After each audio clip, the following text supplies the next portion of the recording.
Shalom, selamat pagi dan salam sejahtera bagi kita dimanapun Anda berada.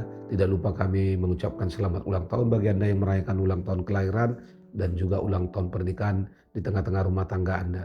Kami juga selalu berdoa bagi Bapak Ibu Saudara-saudari yang masih terbaring lemah di tempat tidur baik di rumah sakit maupun di rumah Anda. Kiranya Tuhan menjawab doa-doa kita dan Anda sekalian diberikan kesembuhan untuk dapat kembali beraktivitas sebagaimana biasanya.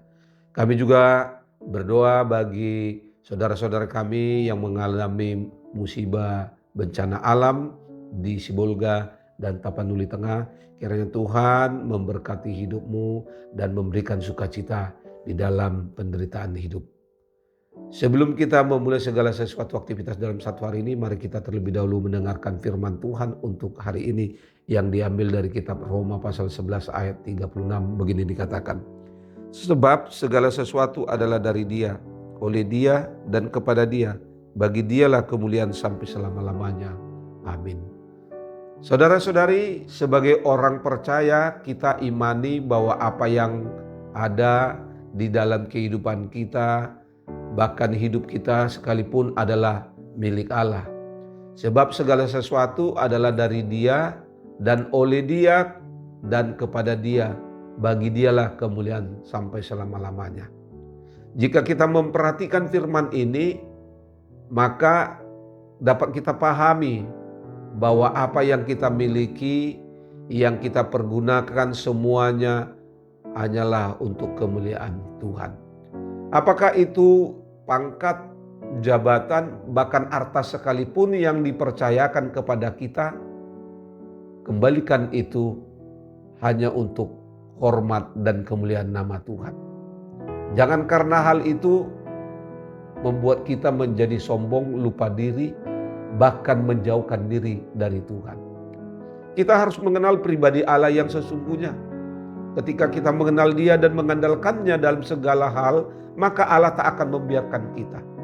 Oleh karena itu, jagalah hatimu dari segala kewaspadaan, karena dari situlah terpancar kehidupan orang yang mengenal pribadi Allah, sebagaimana dikatakan dalam Amsal 4 ayat 23. Melalui kehidupan kita, orang akan melihat pribadi Allah yang terpancar melalui sikap hidup kita sehari-hari.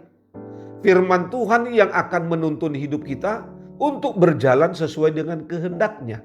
Jangan pernah merendahkan dan meremehkan firman, karena akan menanggung akibatnya. Tetapi siapa yang taat kepada perintah akan menerima balasan. Itu yang dikatakan di dalam Amsal 13 ayat 13.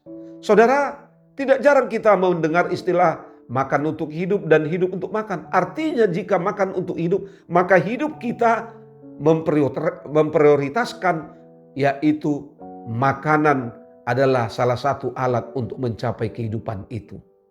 Sedangkan hidup untuk makan adalah kita memprioritaskan makanan dalam kehidupan kita. Sebagai pengikut Kristus tentu kita harus memiliki tujuan hidup. Lalu apa tujuan hidup kita saat ini? Paulus menyatakan bahwa segala sesuatu berasal dari Allah. Itu artinya bahwa Tuhanlah yang menjadi sumber dan juga alasan segala sesuatu ada dalam kehidupan ini.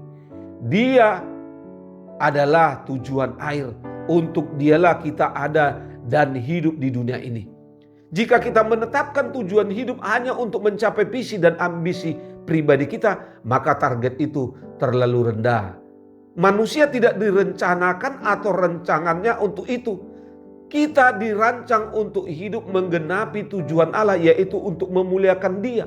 Itulah yang seharusnya menjadi tujuan seluruh makhluk ciptaannya, yaitu menyatakan kemuliaan Allah dan untuk memuliakan Dia. Allah adalah Alfa dan Omega. Semua bermula dan berakhir pada Dia. Dan sebagai manusia kita memberi pertanggungjawaban kepada Allah. Saudara, seringkali kita karena ambisi kita mencari keuntungan pribadi dari orang lain. Begitu juga dalam panggilan kita sebagai pengikut Kristus. Kita datang ke gereja bukan untuk menjemput berkat, tetapi untuk berjumpa dengan si pemberi berkat.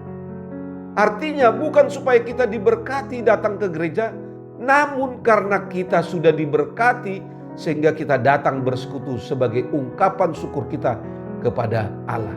Bagaimana perjalanan hidup kita sepanjang bulan ini? Apakah kita sudah menjadi berkat? Saudara, mari jadikan hidup kita menjadi perpanjangan tangan Tuhan bagi orang-orang yang ada di sekitar kita, agar hidup kita mencapai tujuan, yaitu memuliakan Tuhan. Mari segala aktivitas yang mau kita lakukan dalam satu hari ini hanya untuk kemuliaan bagi nama Tuhan. Selamat beraktivitas. Tuhan Yesus memberkati. Shalom.